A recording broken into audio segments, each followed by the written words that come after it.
Social media ఇంకొక పెద్ద challenge. ఒకప్పుడు ప్రింట్ మీడియానే ఉండేది, అంత మునుపైతే ఆల్ ఇండియా రేడియోనే ఉండేది. తర్వాత ప్రింట్ మీడియా వచ్చింది, తర్వాత ఎలక్ట్రానిక్ మీడియా వచ్చింది, ఈరోజు సోషల్ మీడియా వచ్చింది. సోషల్ మీడియాకు ఆడిటర్స్ లేరు, ఎడిటర్ లేడు. వాళ్ళు ఏదనుకుంటే అది పెట్టేసి వ్యక్తిగత హననానికి పాల్పడే పరిస్థితికి వస్తున్నారు.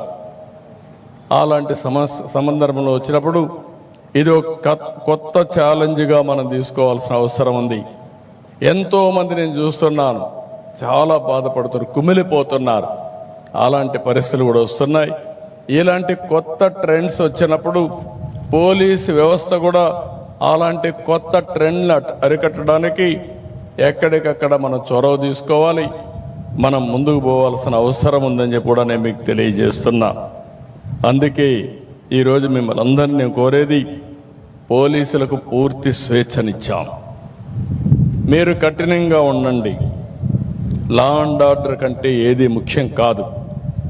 ఆడబిడ్డల అఘాయిత్యంగా చేస్తే ఎంతటి వాడైనా సరే, ఒకవేళ తాగిన మైకంలో చేసినా, లేకపోతే పోలీసులు ఏం చేయరనే అహంభావంతో చేసినా, అదే చివరి రోజు వాళ్ళకి కావాల్సిన అవసరం ఉంది.